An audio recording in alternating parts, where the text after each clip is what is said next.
ہندوستان ایک بہت بڑی قربانیوں کے بعد ہمیں ملا ہوا ہے. تقریباً 90 سال یہاں پر مصیبتیں اٹھائی ہیں، جس میں تقریباً 30,000 علماء کرام شہید ہوئے تھے.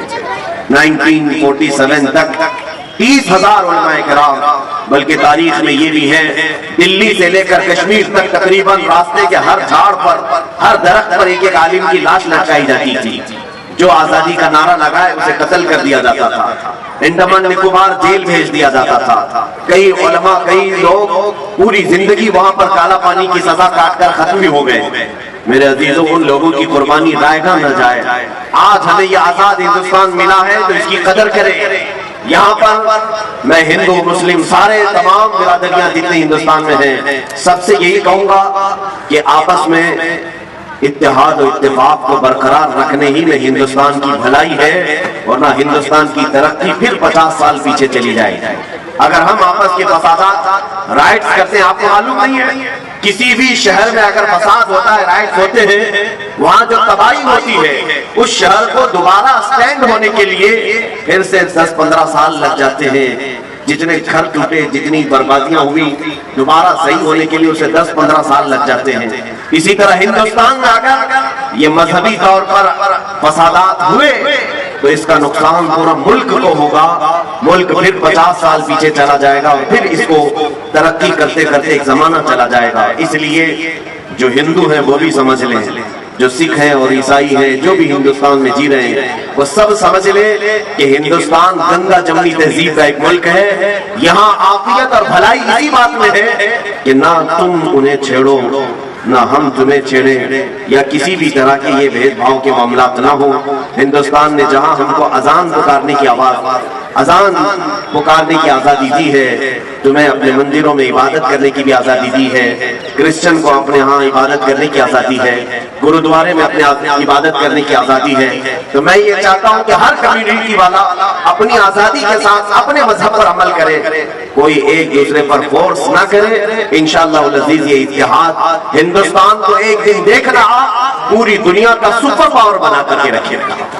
سپر پاور ہندوستان بن سکتا ہے صرف ہمارا یہ کمیونل رائٹس جو ہوتے ہیں، مذہبی فسادات، یہ ختم ہو جائیں اور ہم ایسے لوگوں کے خلاف لڑتے رہیں گے، اخیر تک لڑتے رہیں گے جو ہندوستان کی کرسی کو خراب کریں گے. ان سے ہمارا ہمیشہ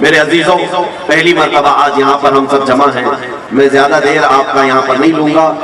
آپ کو دو چیزیں میں کہتا ہوں. دیکھیں، ایک آزادی ہے اور ایک پابندی ہے.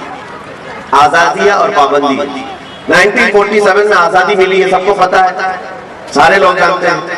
لیکن ساتھ ہی میں 1950 کو یہی ہماری ڈیموکریسی جب ترتیب پا گئی، جمہوریت اور اس کے لا بنائے گئے تو قانون بنا کر ہمیں دیا گیا، تو قانون پر عمل کرنے کی پابندی لگائی گئی. تو آپ کے دماغ میں ایک سوال آتا ہوگا، 1947 میں آزاد کر دیا اور پھر 1950 میں 1950 میں پھر قانون میں پابند کر دیا، پھر یہ کیسی آزادی؟ میں یہاں بتانا چاہوں گا کہ آزادی کا مطلب کیا ہے وہ بھی سمجھ لیں آپ. آزادی کا مطلب یہ ہے کہ انسانی اقدار کے ساتھ، انسانی اصول کے ساتھ جینا اور دوسرے کی آزادی کو خراب نہ کرنا، یہ صحیح معنوں میں آزادی ہے. آزادی کا مطلب یہ بھی نہیں ہے کہ کوئی ننگا پھرتا رہے اور دوسرے کو تکلیف دے. وہ آزادی تو جنگلوں کی آزادی ہے، جانوروں کی آزادی ہے. میرے عزیزو، آزادی کا مطلب یہ ہے کہ تمہیں ایک جو سمویدھان دیا گیا ہے وہ ڈسپلن مینٹین کر کے جو چلے گا وہی سب سے بہترین آزادی ہے. قانون کے خلاف جو بھی کرتا ہے، ہمارے آقا صلی اللہ تعالیٰ علیہ وسلم نے بھی ہمیں اصول عطا کیے، فرامین عطا کیے، اور یہ بھی فرمایا من غشنا فلیس منا، جس نے ہمیں دھوکہ دیا وہ ہماری امت میں سے نہیں ہے.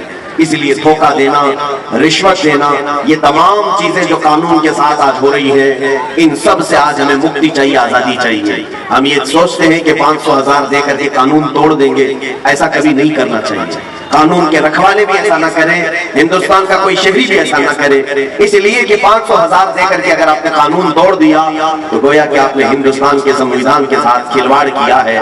آگے آنے والی نسلیں پھر ڈسپلن کبھی مینٹین نہیں کر پائیں گی. اس لیے ہر ایک کو رشوت کے خلاف بھی کھڑا ہونا ہے، کرپشن کے خلاف بھی کھڑا ہونا ہے، کیونکہ کرپشن کے خلاف کھڑا ہونا ہی ہمارے ہندوستان کے سمویدھان کی حفاظت کے لیے کھڑا ہونا ہے.